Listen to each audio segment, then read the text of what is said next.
Hey everyone, how are you? Something horrible has just happened. I know you can't tell, but there was literally blood around here. I was eating some cheesy peas. Not some squeezy cheesy peas. Not strawberry flavour either, just cheesy peas. Plain old cheesy peas. They were even frozen. That was what caused my left canine to start wobbling more than it was before and start bleeding a lot, which is why there was like a big drip of blood that I had to clean up a moment ago. What on earth? Why is there a sandwich here? It's not. What is that? It's a piece of bread because I felt ill and I didn't eat my dinner. Oh. I thought I'd have a piece of bread before I went to sleep so I didn't go over. Okay, got it. So, yeah, eating some frozen cheesy peas wasn't the best idea. So, yeah. It's a shame. Yeah, it's quite upsetting that I'm going to lose this one. Why on earth is one of my... Why did this fall off the wall? It's odd. So, it's going to be a shame. Oh, my drink's up here, that's good. So, yeah. Not sure how I feel about this, but I decided to make a video about it. And I bet you all 50 pence, like everyone. Yeah, I'm talking to you. Everyone in my classroom, I'm talking to you. I bet you 50 whole pennies that my tooth will be gone by Tuesday because Monday is an inset day. Yeah, so I bet you 50 pence. And you know what that means? If it's actually gone, now I'm not telling you that you have to, but I'm just saying it would be excellent to. So how this works, I bet you 50 pence. Now, if you participate and it isn't gone by Tuesday, everyone who's participated gets 50 pence. But the thing is, I give everyone 50 pence if they're participating. No, actually no. So 50 pence per participant if it isn't gone, but £1 for me if it is.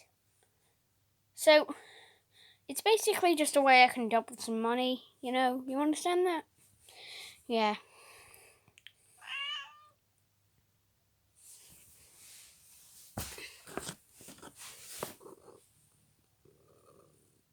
Say something. Say something to the camera.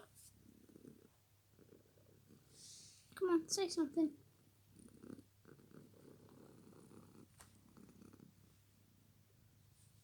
I have no idea what that means. But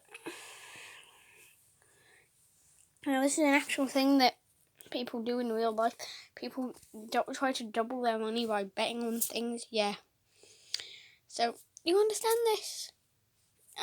I think I'm going a bit overboard. I'm changing it to 25 pence. So, everyone who participates owes me 50 pence. But everyone gets 25 if... You know what? No. Okay. 20 pence for me if it is gone. 20 pence to you if it ain't gone. Oh, got all this. I haven't played with this stuff in a while. Look at this. Look. Pop-up pirate. That's odd. Oh, here's a sneak peek of what the brand new comics are going to be in. Hopefully this works. Well, it's on backwards actually, never mind. But hopefully you can read it. This is what the brand new comics are going to be in. But I want you to all start suggesting ideas for them in the comments, because if YouTube allows comments for this video, that is. Because... Is it? No, it isn't gone. But I need suggestions for what I should add, because so far there's nothing in this book apart from the phrase, the very first one. Did you just sneeze? No. But this is the only thing that's been added yet. It says strip 1, but you can't see it because it's backwards. But I need ideas, and I need everyone there to help me out. Like, I don't care if this is through the comments or at school when I show this to everyone, if I do. And I'd really appreciate that. Hold on.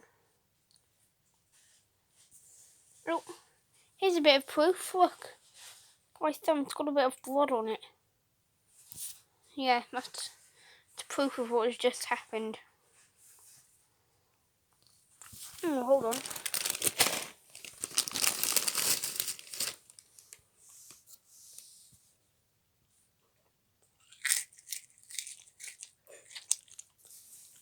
Oh, hold on. I think that got wobblier. Nope. Hopefully that didn't get recorded. Yeah, I keep doing spit checks just to make sure that there's no blood left. And it looks like there isn't. Oh, hold on. Nope, still nothing. That's good.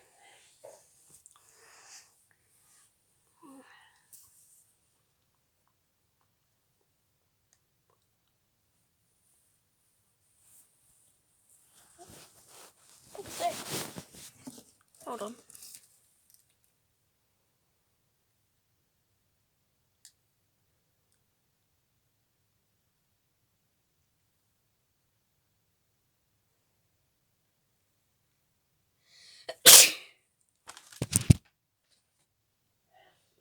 Hold on. Chess and Fips. What is this? It says Chess and Fips. I'm gonna open this. What is this? Oh.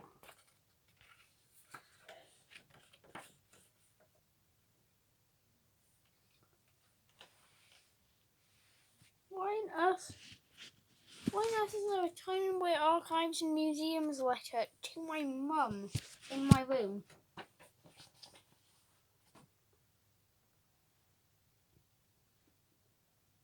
Oh, Mr. Man, great collection.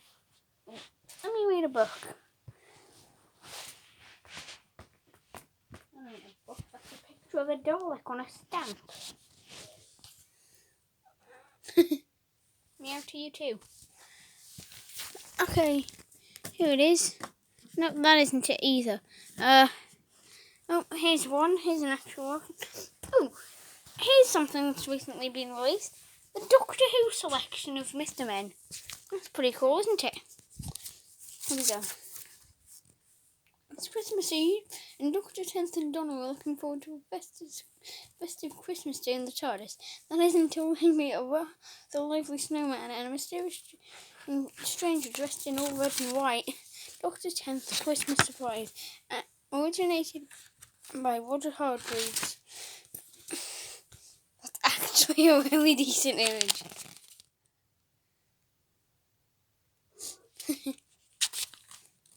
It was Christmas Eve.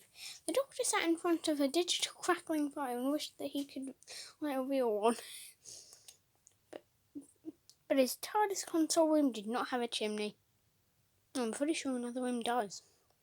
The Doctor sipped a mug of hot chocolate and Donna sipped hers. Hot chocolate is my favourite thing in the world, announced Donna. I will get a nice surprise for Christmas tomorrow.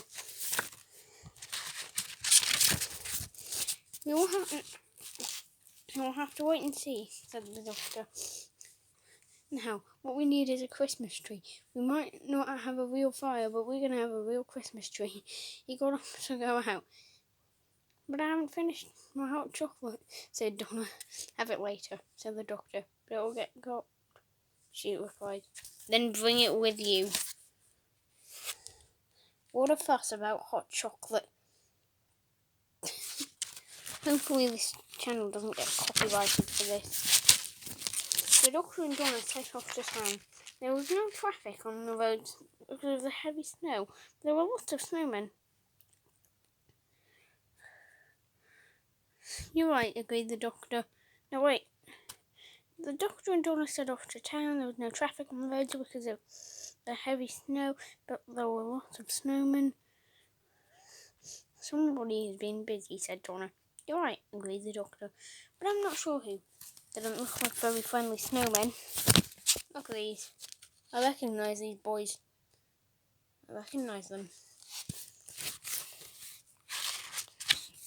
These boys have been in here before. And as it happened, they were not friendly at all. In fact, they were rather scary snowmen. Not as scary as the ones from the actual episode, but that was from a different series. So, a rather scary snowman who started chasing the Doctor and Donna down the street. Suddenly the street was deserted, and looking over his shoulder, the Doctor and Donna realised that Donna and the snowman had disappeared. The snowman must have captured Donna. Exclamation mark. Ho. Exclamation mark. Ho. Exclamation mark. Ho. Exclamation mark. Left a voice behind Donna. The Doctor. The Doctor spun around to find himself face to face with Santa Claus. Ho. Exclamation mark. Ho. Exclamation mark. Ho. Exclamation mark. This was not jolly fun. Ho! Exclamation mark. Ho! Exclamation mark. Ho! Exclamation mark. This was a nasty, unpleasant, metallic sounding ho! Exclamation mark. Ho! Exclamation mark. Ho! Exclamation mark.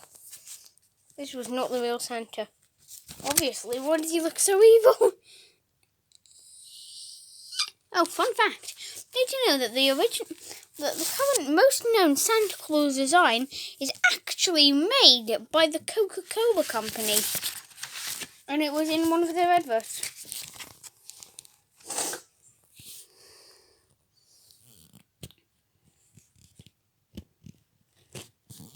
The Doctor drew out his sonic screwdriver and took control of the robotic imposter. Take me to the snowman, he demanded. The Santa robot led the Doctor way out of town where they came to a large igloo. The Doctor disabled the Santa bot and crept inside.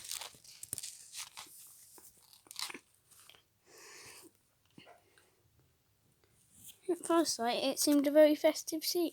Hold on, I haven't shown you the photograph of this.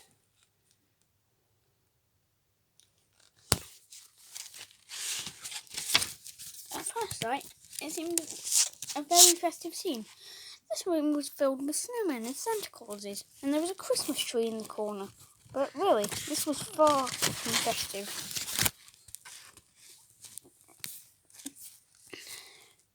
In the middle of the gathering was Donna, tied up in tinsel and still holding her mug of hot chocolate.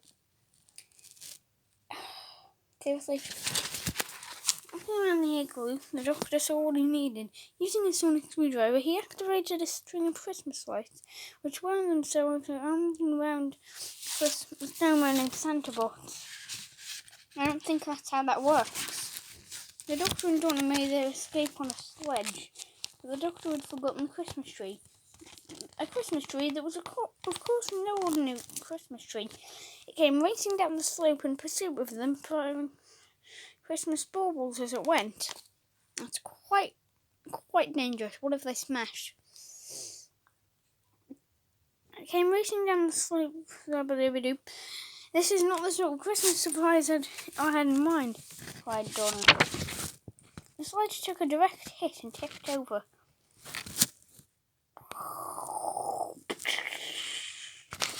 The sledge took a direct hit. Hold on.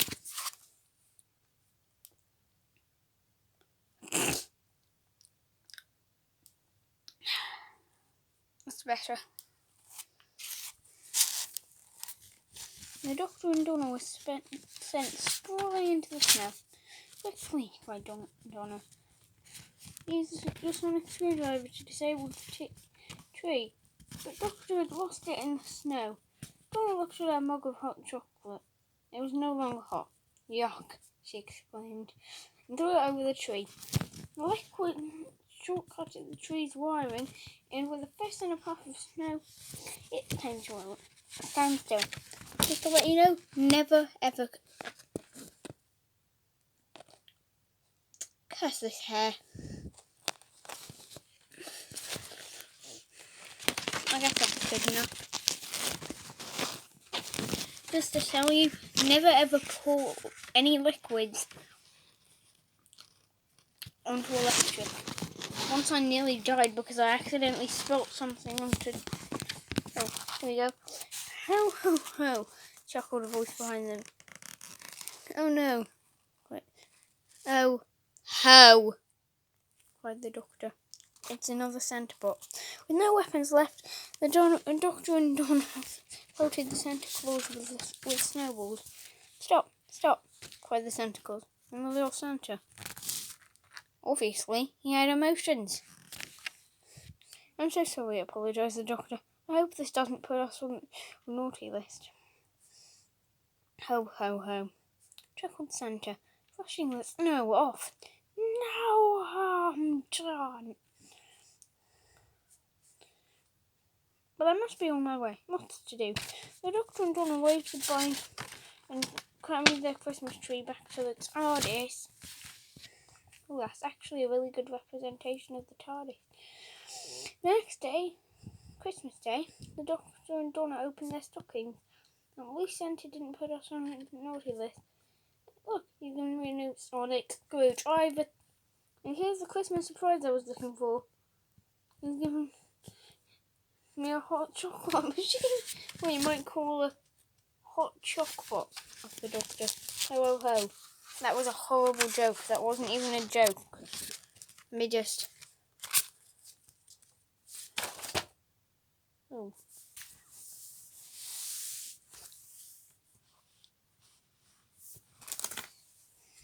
I don't want this cover to fall off. That would be bad. Hold on, guys. It's better.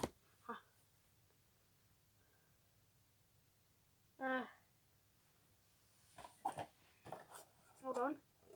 Hey guys, check this out.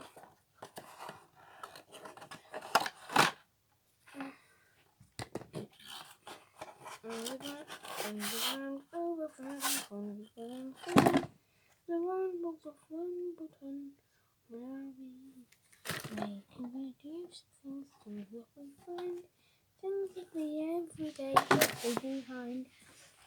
Ooh.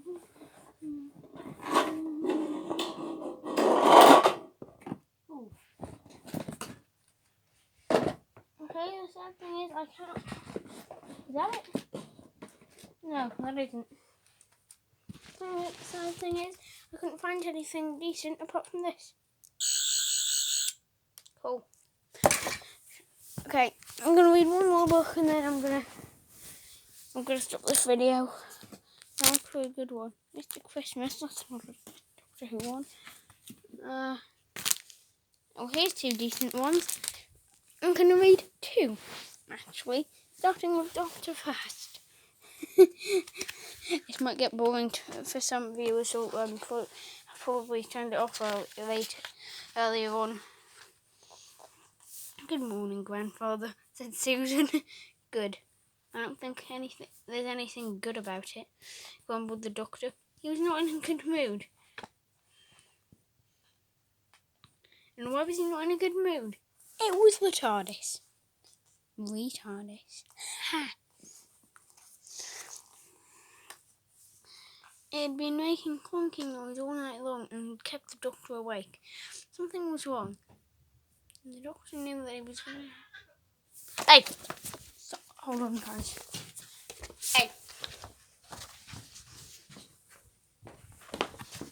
Do you know where they just went? No. Got it.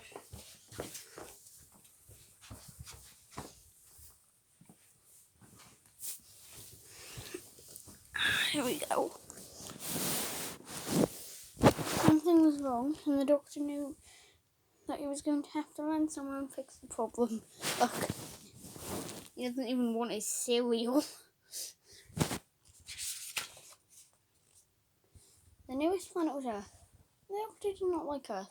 It was a small, ugly planet populated by particularly irritating people. True. But the doctor had no choice. He and Susan landed in London. Must definitely be damaged. Thus the light is red. Now, the doctor was in one of those moods where he was best left alone. He set about fixing the TARDIS, and this put him in a better mood. He whistled as he worked. Whistling was something that the doctor rarely did. The TARDIS was soon mended and it was time to go. But where was Susan? Out exploring in the city, no doubt. Hey, check this out. Look at this console.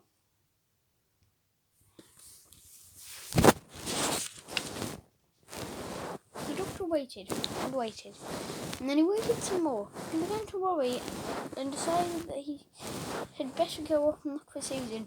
He stepped out the TARDIS and was immediately confronted by a group of strangely dressed people.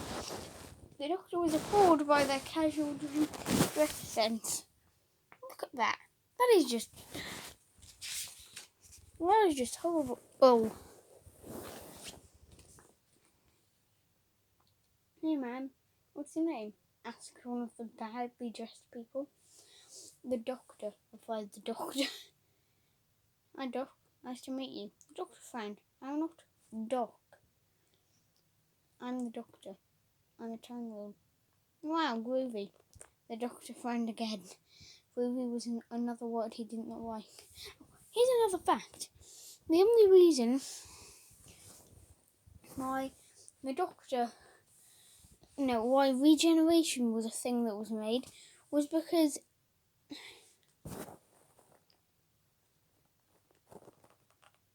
William Hartnell, I think that's his name, was too sick to still play as the Doctor. The Doctor had an awful feeling that was not well.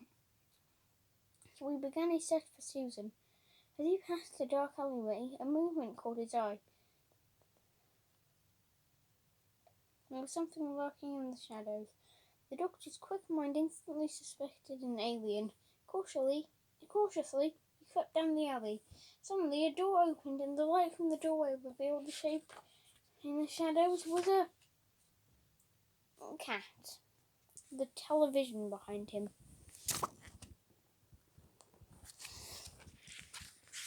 That's the page well spent. With a sigh of relief, the Doctor returned to the street. He was still troubled. He could not put his finger on it, but he felt a strong sense that something wasn't right. And when he turned the corner, he discovered something was not wrong. It was right. It was the Cybermen.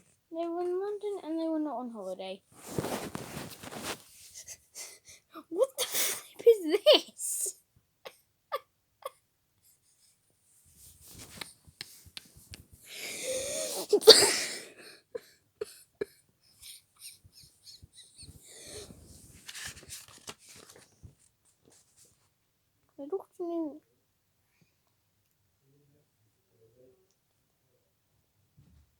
The Doctor knew the Cybermen well enough to know they were not sightseeing.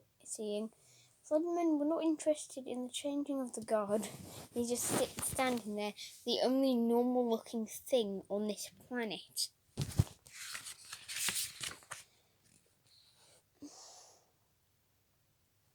Cybermen were not interested in souvenirs. What they were interested in was taking over the world. They're made of steel. Can't they just nuke them? The Doctor ran for his life as the Cybermen fired their lasers at him. I wonder what he... I think they were in the Mondas state at this time. The Doctor was not fast. He was far from the fastest thing on two legs. But he could still outrun the Cybermen. Well, in fact, the Cybermen could not run. They're just standing there like...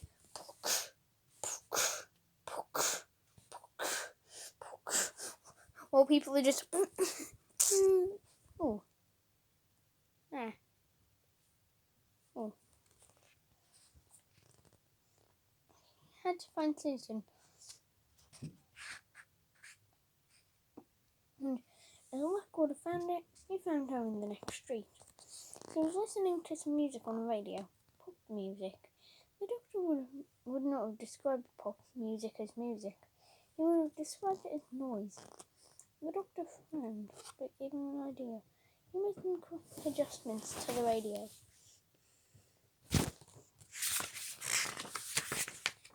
The radio drifted.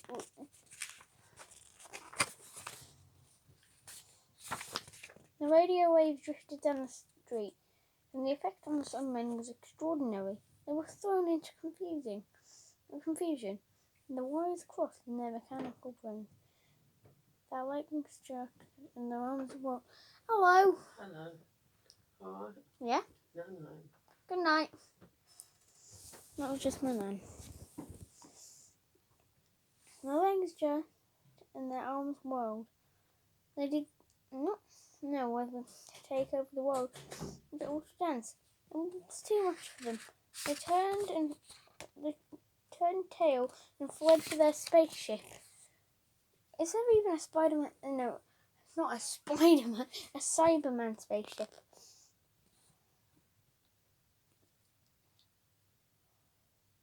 The effect was equally dramatic on the doctor. He smiled. You're smiling, cried Susan in amazement. Nonsense, he huffed. Hang-Lords don't smile. And not for the first time that day. Well, can you guess? That's right. He frowned.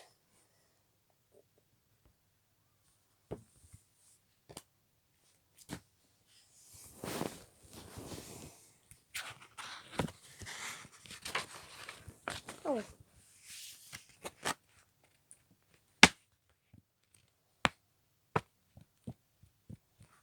Come along, Sarah, cried the doctor.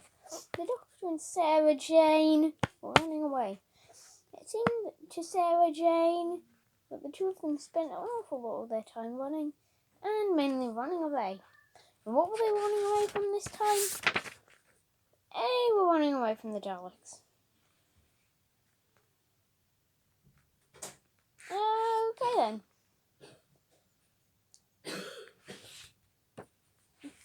So the woman's really confused, like, huh? Next thing he knows, he's also running. Where were the little white things? That's the question. They were running away from the Daleks. Seek, locate, exterminate. Grated the Daleks in their metallic voices. Daleks don't run, but they do chase. The Daleks were a terrible alien race, intent on one thing: to destroy. To exterminate. There has to be a... Oh, here's something. Can I zoom in on this road? No. I think I just put some light on. Look at this. It says to victory, but it's backwards to you. Okay.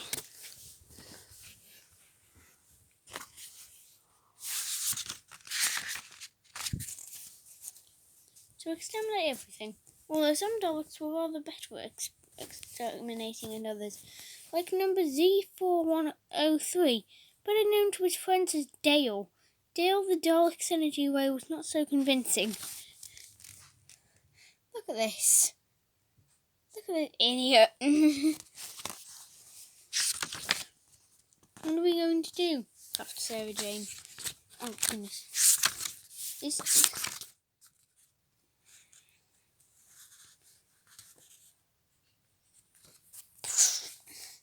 What are we going to do, After Sarah Jane? That's simple. Keep running and don't get exterminated. Which, had to be said, made perfect sense. If we can get to the TARDIS, then we can lead the Daleks away from this planet, said the doctor, skidding around a corner into an alleyway. Doctor, that's a dead end, warned Sarah Jane. What are we going to do? Climb the ladder, of course, said the doctor, and to Sarah Jane's surprise there was indeed a ladder. But how did you know? Began Sarah Jane. Keep up, Sarah, said the doctor, clambering over the wall. Don't forget to pull the ladder off behind you and bring it with you. The will stop the Daleks, but not for long. The Daleks did not need a ladder. In fact, Daleks don't climb ladders. Daleks have energy waves. And in a matter of moments, they had completely obliterated the wall. Well, it does say exterminated, but I'm going to say that. Look at this. Called Bluey. Meow! Sarah Jane and the doctor came to a wide river. There was a drawbridge, but the control lever was on the other side. Would you like a jelly baby? Asked the doctor. I don't think this is the moment to be handing out jelly babies, she cried in desperation. Not you, said the doctor. That pigeon. And sure enough, one of the pigeons did want a jelly baby. As it took off, it knocked the drawbridge lever, and the doctor and Sarah Jane were able to safely cross the river. As the drawbridge raised once again, they had escaped one lot of Daleks. Daleks don't swim, and they don't like jelly babies. In fact, the list of things that Daleks can't do is long, but as long as the list of things that Daleks don't like. They don't like kittens, they don't like flowers, they don't like ice cream, and they definitely don't like tennis. There's only one thing Daleks like, and that is exterminating things. It doesn't know how to play tennis right there. But the Doctor and Sarah Jane were now faced with more Daleks blocking the road ahead. Now where has it gone? Said the Doctor. Where was what gone? Asked Sarah Jane. Really, Sarah, you must keep up. Ah, there it is. Yeah? Okay, hold on. Sarah Jane was becoming more puzzled by the minute as I climbed onto the bicycle that the Doctor had been looking for. Pedal faster, cried the Doctor, as they weaved between the Daleks standing in the road avoiding the energy waves. There was only one Dalek close enough to stop them. Luckily, it was Dale. Stupid Dale.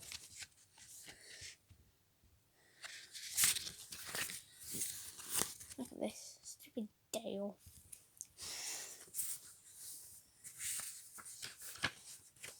Once they had avoided the Dalek, they came into another road.